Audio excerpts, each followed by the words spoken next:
નમસ્કાર દર્શક મિત્રો, હું છું બાબા શહીદ. વિજાપુરની ખબરમાં આપનું સ્વાગત છે. અમારા સરદારપુર પ્રતિનિધિ હર્ષદ લખવાનો રિપોર્ટ. ચાંગોદ ગામમાં સરપંચની ચૂંટણી, શાંતિપૂર્ણ માહોલમાં ઉત્સાહભેર મતદાન.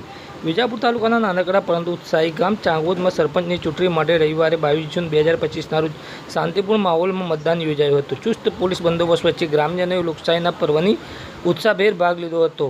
મોટી સંખ્યામાં મતદાન કર્યું હતું. ગામના કુલ 595 મતદારોમાંથી બપોર 2 વાગ્યા સુધીમાં 450 મતદારો પોતાનો મતાધિકારનો ઉપયોગ કર્યો હતો, જેમાં 75.6% મતદાન દર્શાવે છે કે સ્થાનિક ઉમેદવારો અને ગ્રામજનોને આશા છે કે સાંજ સુધીમાં મતદાનનો આંકડો 90થી 100% સુધી પહોંચી શકે છે. આ ચૂંટણીમાં વિશેષ રસપ્રદ બાબત એ છે કે ચાંગોદ ગામે સરપંચ પદ માટે 4 મહિલા ઉમેદવારી નોંધાવી છે, જે ગામની મહિલા સશક્તિકરણની દિશામાં એક મહત્વપૂર્ણ પગલું છે. જે ઉમેદવાર ધર્મિષ્ઠાબેન બારોટ, જ્યોતિબેન બારોટ, મેહુલાબેન પરમાર, હંસાબેન બારોટ તથા કહી શકાય કે ચારે ઉમેદવારોએ ગામના વિકાસ અને સમૃદ્ધિ માટે પોતાનું વિઝન અને યોજનાઓ રજૂ કરી છે.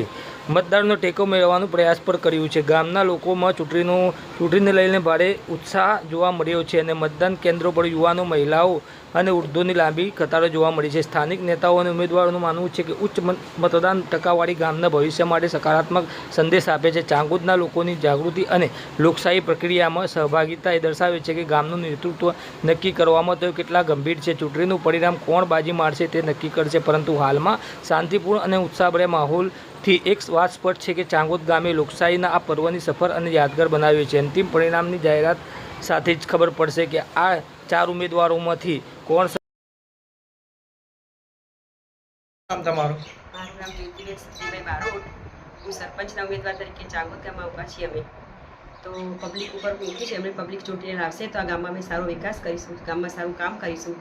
તો પબ્લિક પર અમે નિર્ભય રાખી છે, તે જે થાય તે ખરું.